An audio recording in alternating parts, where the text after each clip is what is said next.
What's going on, people? Welcome back to Lily White Lane.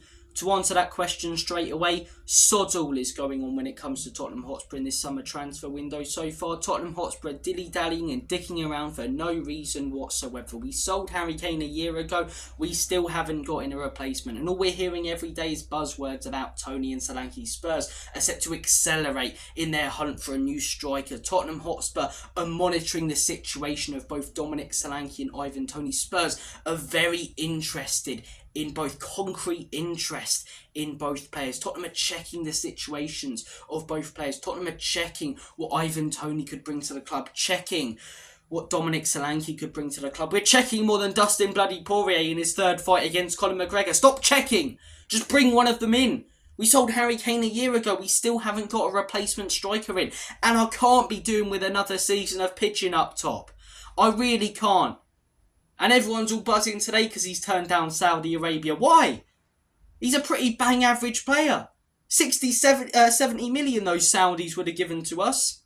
Take the money and run. I don't care what Richarlison thinks. Get rid of him.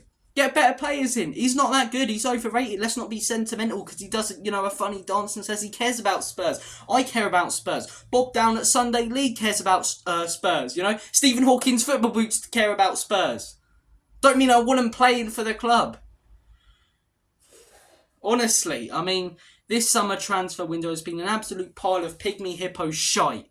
It really has. I went to the zoo the other day. I saw a load of hippo shite at Whipsnade. I thought, that's Tottenham's transfer window. Honestly, monitoring, accelerating. Stop using these pissing buzzwords, man. Just sign one of them. I may be in the minority. I really like Dominic Solanke. 19 goals for a mid-table Bournemouth side. I think that's a pretty good track record. Ivan Toney has proven himself season after season, as I say, for a mid-table club. Both have done it in the Premier League at clubs where they're getting less service and would be getting worse service than they would if they came to Tottenham. So just pick one. Stop making it so complex. Having to assess every single stat about both players. They're both pretty good players. Bring one of them in. Or bring both in. Sell Richarlison to the Saudis and bring them both in. Oh, look, it's been a boring window, innit? And let's not beat around the bush. When the Premier League starts in 2 weeks' time, we're still going to be sat here going, which one will Spurs choose, Solanke or Toney? Which one will Spurs choose, Eze or Neto? I'm sick of having to, just talk about which one, man. Just choose one and go for them. We're so hesitant, man. So hesitant to make moves. Honestly, it's doing my head in. In the words of Danny Dyer, it's doing me nuts in. As I say, we'll be there in 2 weeks' time. We probably would have signed maybe another young player. We would have signed a young Korean, because we're around these old toys now from Toy Story, aren't we? The English Spurs fan who's from around London and has grown up as a Spurs fan because their dad and granddad went to the games and have supported the club. We're around these old toys. It's all about getting the Korean fans and the Asian market and all of this, new demographics in. So I bet you any money, 2 weeks' time we're sat here, maybe a new Korean or Japanese player for 5 million who we loan out, who's going to come to the club in 2 years, like Vescovic and that other guy. And we're still waiting to make a signing on Eze, Neto, Solanke or Toney. Just bring one of those four in right now and I'll be a happy sausage for the time being. Because we can talk about a signing. I can come on here, be excited. What's this guy going to bring to the club? How many goals is he going to score? How's Ange's system going to, change slightly because of this player that we brought in? Or how are they going to fit in? Speculation, man. Did OJ do it? Will Spurs make a bloody signing? I don't know. Honestly. But look, guys, I did the one the other day. I've gone off on a bit of a Jim Cornette tangent here.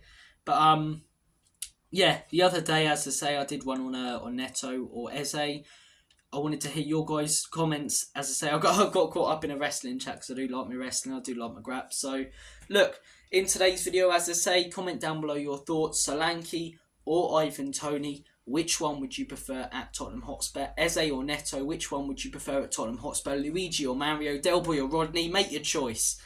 So, look, guys, cheers for watching this video. Richarlison staying at Tottenham Hotspur, rejecting Saudi and Spurs, monitoring the situation of both Toney and Solanke. I can't come on here and report this news like some Spurs channels will be and talk about it for an hour. Like, oh, very, very, very interesting. Will Spurs go in for them? I'll talk about it if we hear a report from Romano that Spurs have made a 50 to 60 million pound bid. I'll talk about it on here if we hear, here we go, Solanke to Spurs. I'll talk about it on here when we see one of the 4 players I've just mentioned holding up the shirt. But until then, guys, I'll report other news about outgoings. I might come on here and do a couple of videos about legends and stuff, but there's not much to talk about. And this channel's never been about clickbait. If I make money, I make money. If I get views, I get views. But we've got a good community on this channel, as I say, of proper Spurs fans, as I say, and I'm not going to clickbait the shit out of my videos just to get a few extra views with false headlines and fake news. Guys, what I would say, take all the news at the minute with a pinch of salt until you hear something, funnily enough, concrete. But until then, as I say, I've been Robbie from Lily White Lane. Take care of yourselves, have a really good rest of your day, and as always, come on you Spurs, in Big Andrew we trust.